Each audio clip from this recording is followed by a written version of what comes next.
is the paper I use to account for every single expense I've spent on this bike.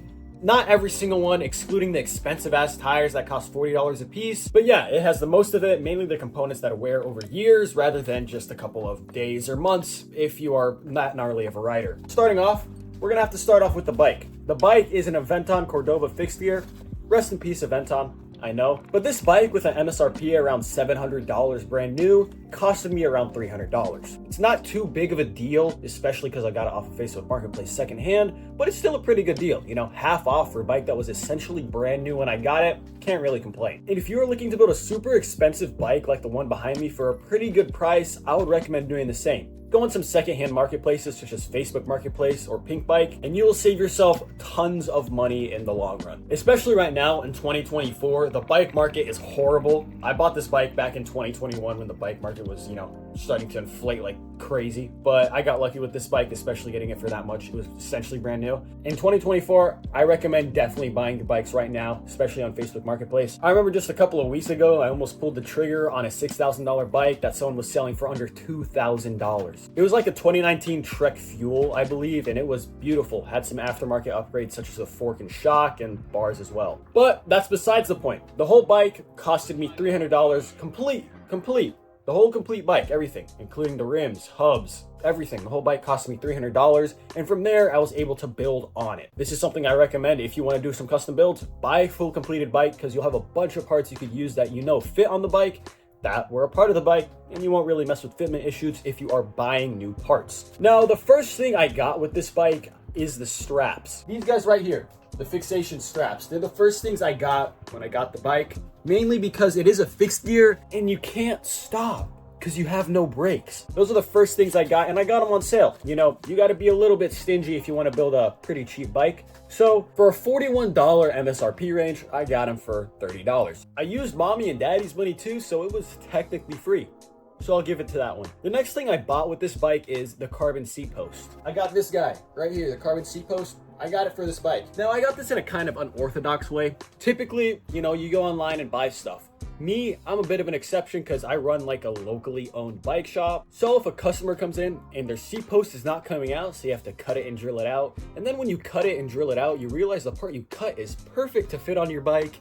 You get a free carbon seat post. Typically, these things range from, at the lowest, $75 up to like $110, $120. So I got really lucky with that. And also, less carbon equals less weight. That seat post, it ends literally like about right here. So don't have much room to play with, but it works. I'm cool with that. And now, probably the most prominent thing on the bike I'm going to talk about is the wheel set behind me. They're fully carbon, except the spokes and then the hub, but we'll get to that. The rims are fully carbon, and I got these rims not for $500, not for $200. I got them for $10 a piece. These rims right behind me, I got them for $10 a piece. And yes, they are carbon.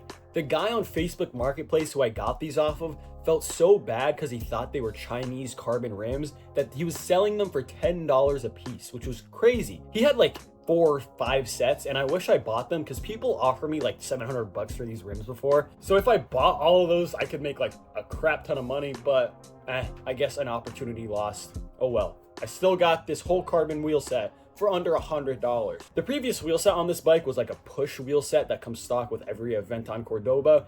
And I used the previous spokes and hubs from that one, or I kind of used the previous spokes or hubs. I had a big fancy in running 2 wheel sets, some that are aluminum and some that are carbon, just in case, I get a flat on these ones. So I did buy new hubs, which were about $30 a piece. Nothing too crazy. There's some pretty okay track hubs. I'm fine with them. $30 a piece is nothing crazy. And then, of course, all these spokes are just leftover spokes from a bunch of wheel sets I have, because a bunch of wheel sets come through the shop and, kind of trade them out, get extra spokes that I could just use for whatever I want. So the spokes were free. Overall, we're looking for about $80 or under $100 with some other miscellaneous costs in there, under $100 for fully carbon wheel sets. And that's the thing. Facebook Marketplace is going to be your #1 friend. Also, don't be afraid to buy from some Chinese websites. I know they're made with shit quality, some people may say, but most bikes in the world are made in China. Even some of these higher end brands are made in China, so you could kind of get away with it. These fake bike parts made in China that are sold on AliExpress or Alibaba are essentially not fake sometimes. It's just like counterfeit shoes as to where they're not official because they're not sold through Nike, even though they are sold through the exact same factory that sells Nike shoes and makes Nike shoes. You're essentially cutting out the middleman that is that official brand and just going directly to the source, aka Chinese counterfeit sellers. So if you have no morals and support counterfeit, go for it. And honestly, I don't see it as too big of a deal because sometimes these guys be taxing on their wheels. But I definitely got lucky with these Chinese carbon rims, and I'd bunny hop them. I beat them to crap. You know, you do a skid whip and all that, if you know what those are. And this thing holds up. So they held up for about 2 years, and the only damage I've done to them were intentional, such as putting a flame on the carbon. I know, beats me. Next thing I'm going to talk about is the pedals, the stuff that come with the straps. These pedals, I got them off of my mountain bike because I wanted to try flat pedals that actually could run the straps. I got them for about $30 on sale one day. I think it was over Christmas. I bought them for my mountain bike, so they had like a Christmas sale going or Black Friday sale going. And these are $50 typically. These are deity compound pedals. They are $50 and I got them for about $30, which is pretty good. The next thing I'm going to talk about is bars. When I bought this bike, I got 2 sets of bars. I got these drop bars and then these Jessica riser bars, which are pretty nice. I think if I were to guess, these would be around $50 because, you know, I don't know. I think they're like a type of brand or whatever. We're not going to include this into the cost. What we're including into the cost is these carbon riser bars. I know these are like dirt jumper bars, but who cares?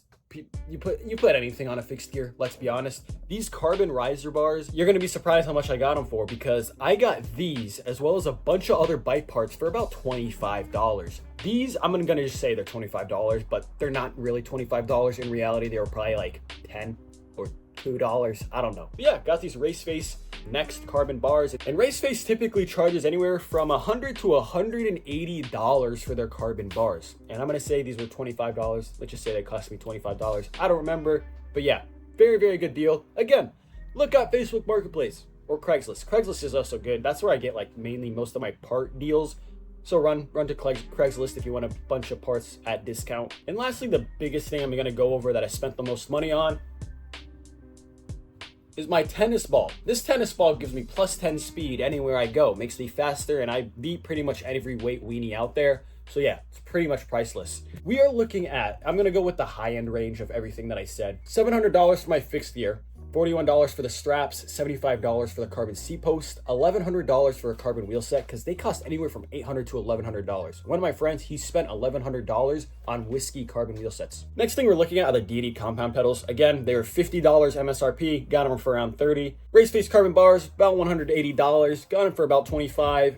And we are looking at $2,146 as an MSRP for this bike, somewhere around this range. These are tubular tires, by the way, so it's 100% more than that, because tubular tires are like minimum $40 if you want to buy them, especially with the tape. If you're wondering why I said $3,000 in the title, well, you got clickbaited, but this rule applies to anyone. Whatever I said in this video pretty much applies to any type of bike. Now, however, if you want to know how much I spent in all, we are looking at $485. Plus or minus, you know, plus $100 most likely. If you want to include all the sprockets I bought, all the tubes and tires I bought, probably plus $500 if we're including the tires I got, and then chains and all that, just basic wear items. But we're not really going to include those because nobody really includes them as part of their bike. Oh, I got a $40 tires.